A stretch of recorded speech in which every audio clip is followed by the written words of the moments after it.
If you're new here, let's just check you clicked on a video that you'll enjoy. Are you interested in firearms used by actors in iconic movies? Ever wanted to see these guns up close and personal? Curious about their history and whether Hollywood got the portrayal right? If so, you're in the right place. Stick around, this channel was made for you. Today, we're doing a double feature from one of the greatest crime films ever made. From my favorite director, Michael Mann's 1995 masterpiece is also my favorite movie of all time. Hello and welcome to Hollywood Guns. I'm your host Wilson. Whether you're into action flicks, classic thrillers, or unforgettable TV shows, this is the place where movie magic meets real-world firearms. In this episode, we're talking about not one, but two iconic FN rifles. The FAL carried by Chirito in the opening armored car robbery sequence, played by Tom Sizemore, and the FNC carried by Lieutenant Vincent Hanna, played by Al Pacino, responding to the downtown LA bank robbery. As you've come to expect by now, I'll cover the history and service use of the rifles and discuss why they were chosen for the movie, along with grading the realism of the firearms portrayal. I'll close out the video with a selection of other movies the rifle appeared in. Ladies and gentlemen, I give you a tour de force, Michael Mann's magnum opus, and the first time Robert De Niro and Al Pacino appeared together on the silver screen. So let's get into it. This is the legendary FN rifles from the movie Heat.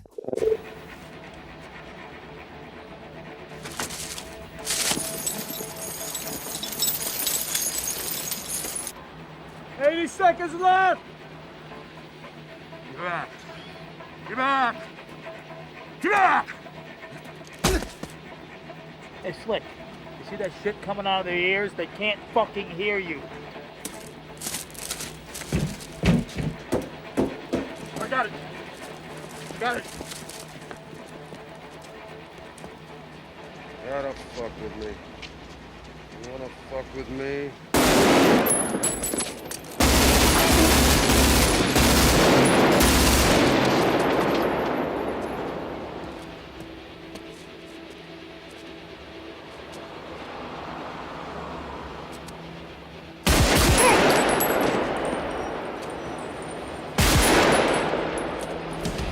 Once again, I have the pleasure of filming at Bear Arms Reference Collection in Scottsdale, Arizona. If you've seen my other videos that I filmed here, you'll know that they have an absolute wonderful collection of firearms from pre-World War I through World War II, Cold War era up until the present day. So I really appreciate the support that they've given this channel. And if you're in the area, please visit them and let them know that Hollywood Guns sent you. So, done a quick safety check. Things are looking good, and we can begin. So let's start with the names. FAL, Fusil Automatique Léger, or in English, Light Automatic Rifle, and FNC stands for Fabrique Nationale Carabine, or Carbine, to us English speakers. The FNFAL, famously known as the right arm of the free world, was developed in Belgium by the legendary firearms designer Dieudonné Sauvé, also renowned for working on and completing the design of the High Power in 1935. And if you're interested in this pistol, I have a video on it on my channel as well, and I'll pop a link up for you. Now, originally the FAL was designed for intermediate cartridges, like the 792 by 33mm Kurtz and the 280 British. But the FAL's fate was changed, allegedly by a deal struck between Winston Churchill and Harry Truman in 1952, where the British proposed to adopt the 7.62 by 51 NATO round that the Americans favored based on the 308 cartridge, if the Americans agreed to take on the FAL. Now, while the FAL was subsequently adopted by over 90 countries, including nearly all of NATO, as their main battle rifle, America continued testing their own T-44, a modified M1 Garand, which was eventually adopted and designated the M14. Before we continue, a quick word about our sponsor, Sonoran Desert Institute. Now, as you may know, this channel doesn't earn traditional advertising revenue from YouTube because copyright holders, they don't allow their movie clips to be monetized. So I wish the situation was different, but I also understand that without these films, I wouldn't have these iconic movie guns to discuss. Therefore, I hope you can understand that sponsors to this channel are incredibly important to cover the expenses of producing these videos, and hopefully you will consider supporting the folks that support me and help keep the channel's lights on.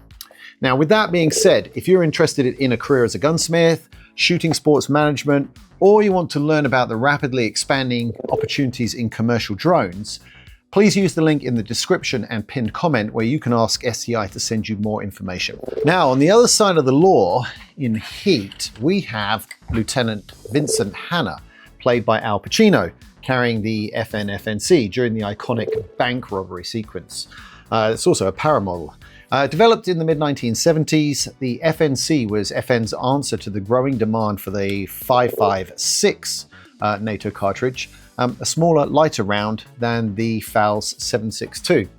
At the time, and probably still today, the USA's M16 platform was the world leader, and the FNC was developed surprisingly as a lower cost alternative. You wouldn't know that actually handling this weapon. It's very high quality. To the layman, visually they look very similar, but one of the main differences is the M16 uses a direct impingement gas system to cycle the bolt, and the FNC uses a long stroke gas piston that is much more similar to the AK platform.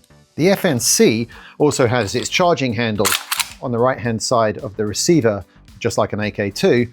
I have to say, I am a fan of left or right sided charging handles, left like you see on the FAL here, and I prefer that from an ergonomics perspective over the M16 rear charging handle configuration there. I just find that much more intuitive to grab to charge the weapon.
Down. There. Out of the way.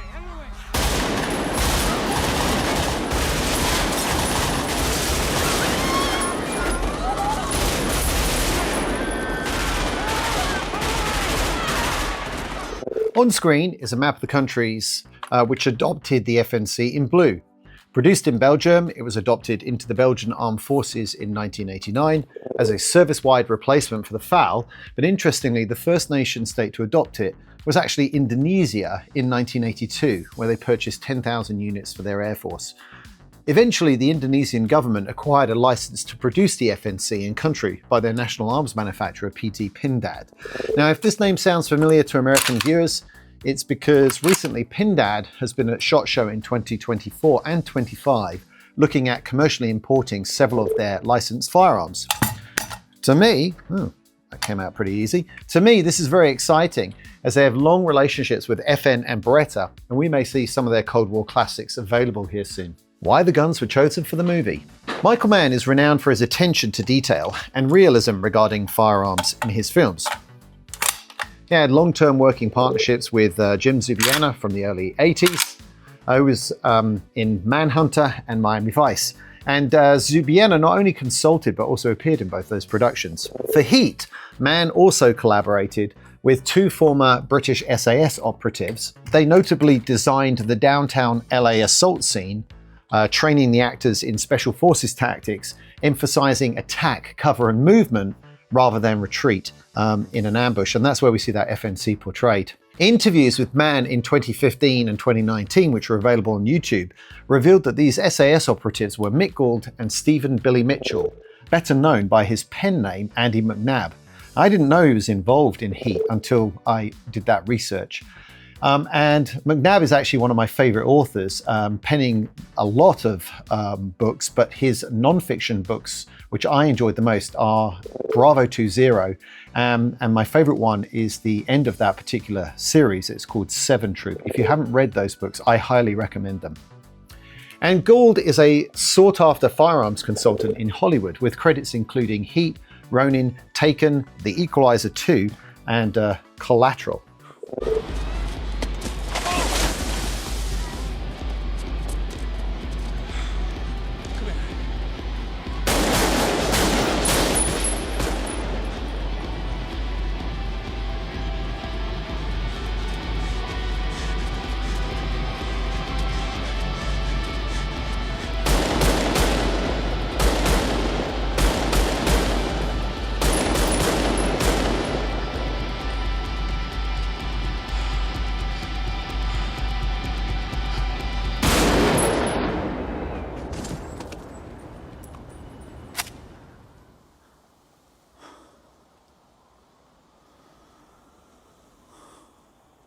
In preparation for this video, I contacted Mick Gould, who emailed me back and shared his insight on why specific guns were chosen for Heat by email. He wrote to me and said, "First of all, as a trainer, any weapon is just a tool in your box, and generally the decision is made by the director. It could be a visual choice or based on the portrayed group that uses it as their primary weapon. This suggests to me that the crew's use of the M4 stemmed from their shared military background, reflecting common firearms used in their respective units." Unfortunately, Gould didn't address the FAL or FNC choices directly, and I didn't get a response from him from a follow-up email before this video's completion. But based on his first response, it's plausible that Michael Mann, a known firearms enthusiast, heavily influenced the weapon selection of Heat. His filmography suggests a desire to showcase a diverse range of interesting firearms. The FAL's folding stock might have been chosen for Chorito due to its maneuverability within a vehicle during the armored car scene. However, the reasoning behind Pacino's FNC choice remains unclear. So what are your thoughts? Please share your opinions and join me in the discussion in the comments. Movie gun versus these examples. At first glance, these look like exact matches to the guns used in Heat, and the FAL is a perfect match. It's a 50.61 paratrooper model, just like Chorito's. But if you look closely at the stills from the film, you're going to notice some differences with Pacino's FNC. The movie gun was actually a select fire FNC that the armorer modified. They chopped the barrel down a few inches, making it slightly shorter, and swapped out this factory flash hider for an M16 birdcage. Why? Well, it could have been, for practical reasons. Perhaps after they shortened the barrel, it was easier to fit the birdcage back on. Or, it could have been a stylistic choice. The shorter barrel and birdcage would have given a much bigger, more dramatic muzzle flash on camera than its current configuration. Accuracy of the firearms portrayal in the movie versus real life. In this section, I'm going to score each firearm and then give the average for the pair. Don't forget, this bar is going to be high. Michael Mann's movies are considered the benchmark by many for cinematic accuracy. What the hell is going on? Well, that's what we're trying to figure out. Firearm capacity. The first category assesses whether the movie accurately depicted the amount of ammunition each gun could hold. This includes whether reloads were shown appropriately, or if the weapon appeared to fire an unrealistic or unlimited number of rounds without reloading. During the armored car heist, Chorito fires only 3 shots with his FNFAL. After Waingro murders a guard, a brief firefight breaks out and Chorito kills the remaining guards so as not to leave any witnesses using a Mozambique drill. A double tap to the chest followed by a headshot.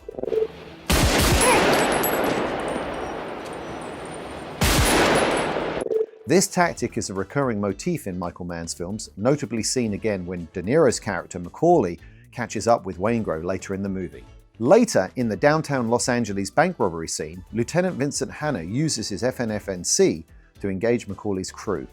We observe him perform a magazine change early in the firefight after firing only 7 rounds by my count.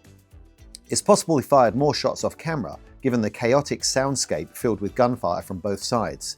It's also plausible he performed a tactical reload to ensure a full magazine. From his second magazine, I counted 12 rounds fired before Macaulay and a wounded Chris escape. Hanna then turns his attention to Chorito, who has taken a young girl hostage. After careful aiming, Hannah fires a single, decisive headshot, ending the confrontation. The FAL magazines typically hold 20 rounds, while the FNC magazines hold 30. Given the limited number of shots fired in these scenes, neither of the rifle's magazine's capacity is truly tested. Therefore, in terms of ammunition portrayal, Heat earns an easy grade A for both firearms. I got an idea of what they're looking at. Caliber capability. The second category for analysis is the impact of the shots fired and whether they match the realistic effects of each firearm's caliber. And this is where I have to open things up for discussion, so let me know in the comments if you agree with my final grade. First, let's address Detective Hannah's FNC. When he shoots Chirito in the head, the effect, Chirito dropping immediately, is consistent with what a 5.56 NATO round would do. No issues there. However, Chirito's use of the 7.62x51 NATO round on the armored car guard raises some questions. The two shots to the chest realistically knock the guard down, but the third shot, a point-blank headshot with the guard already on the ground and probably deceased, presents a potential problem.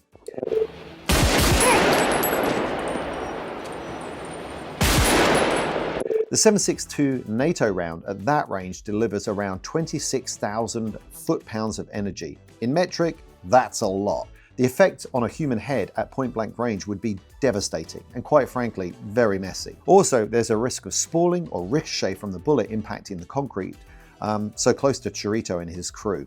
How do I score this? Should I deduct points for potential over-the-top realism and disregard for his crew's safety?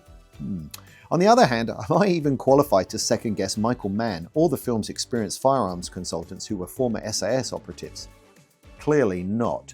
So, given their expertise, I defer to their judgment, and for the portrayal of the effects of the caliber, I'll give this section another grade A. You wanna know what they're looking at? What? I mean, is this guy something or is he something? The final category is actor and firearm accuracy. And this isn't just about whether the gun is fired correctly, but whether the character, given their portrayed skill level, could realistically make the shots we see on screen. Chirito's close-range shots with the FAL present no issues. The question is Hannah's performance with the FNC during the running gun battle. I counted approximately 20 rounds fired in total by Hannah, with only the final shot on Chirito connecting. This low hit rate is, in fact, highly realistic to me. Studies of real-world gunfights show that accuracy under stress is often very poor, even for trained professionals, and Hannah's background doesn't really suggest any extensive, specialized firearms training. With every other shot a miss, the crucial question then is that final headshot. So let's take another look at it.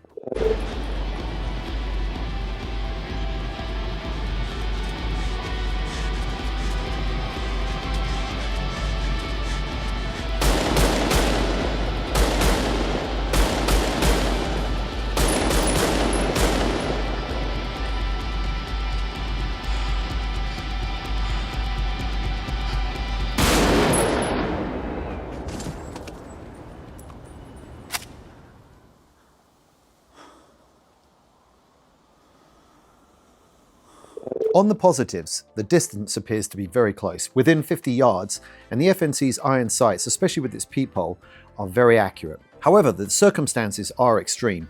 Hannah's been engaged in a running gun battle, several of his colleagues are dead, his physiological state would be highly stressed, he'd have an elevated heart rate, adrenaline would be pumping like crazy, perhaps he even had tunnel vision, and Chirito is partially obscured and moving. Could an average person make that shot? Unlikely. Could you or I? I'm not sure. Would we even attempt it given the risk to the hostage? I doubt I would. However, Hannah is not an average person.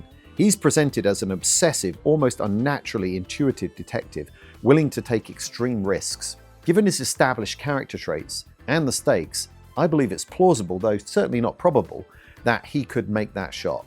However, I have no doubts he definitely would take the shot, and to quote the motto of the firearms consultants on the movie, who dares wins.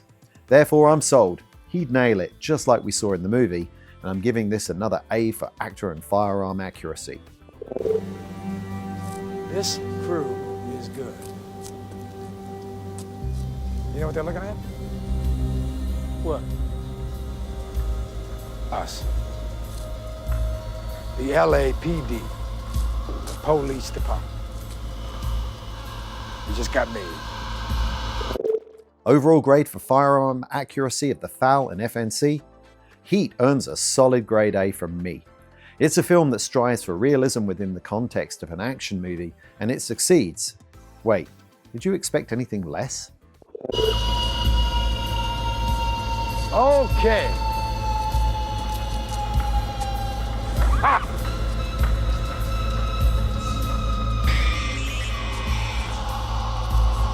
Okay, motherfucker!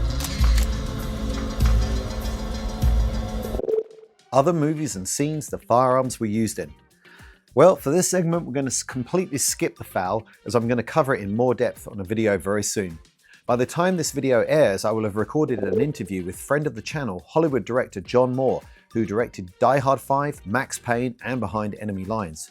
Furthermore, he was the executive producer on The Siege of Jadotville, an excellent, historically accurate Netflix movie released in 2016 that featured FAL variants front and center throughout the movie. If you haven't seen it, add it to your watch list. I promise you won't be disappointed. So stay tuned over the next few weeks for these two upcoming Hollywood Guns episodes. So let's move on to the FNC. The FNC has been in a few movies, but its appearances are usually fleeting. It is speculated that the same movie gun from Heat was also used later in Matrix Revolutions. Something that I've learned while working on this channel is very common, since prop houses obviously rent their guns out to multiple productions. It also appears in a really awesome armory scene in the cult classic Boondock Saints, although we never see it used. And the paratrooper model makes an appearance in the hands of a hijacker in the 1996 Kurt Russell Steven Seagal popcorn munching classic Executive Decision. Other than Heat, I believe its only other major appearance was in 2002 starring Vin Diesel as Xander Cage. This over-the-top action film blends elements of James Bond, Fast and Furious, and Mission Impossible. While undeniably corny and unbelievable, it's a fun, guilty pleasure. Be careful though, when searching for it online, there are many similarly titled results that may outrank the actual movie. I'm referring of course to the action film XXX and not the adult entertainment.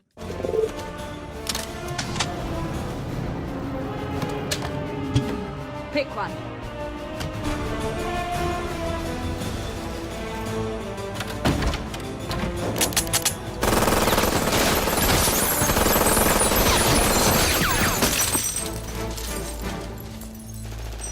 You have to turn the safety off.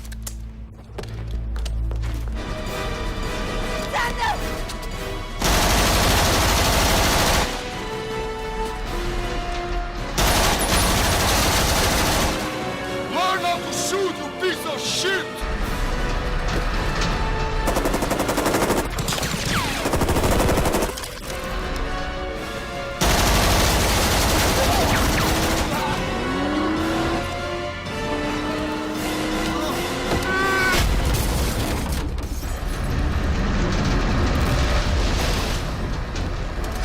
And that, ladies and gentlemen, is a wrap. I hope you enjoyed this first episode on the movie epic that is Heat. Over time, I plan to make several more to tackle the SIG P220 and HK USP, Robert McCauley's sidearms. I also want to cover the two other guns that Chirito carries, the Benelli M3 Super 90 and Galil ARM, and of course, Chris's two rifles as I mentioned earlier. By the way, it's not going to be easy finding an 11.5-inch Colt Model 733 or a Clone Correct example of. So if you have one and want to help out the channel and your friends in the audience, please shoot me a PM. That's it. Until the next one. I am never going back. Then don't take down scores. I do what I do best. I take scores. You do what you do best, trying to stop guys like me.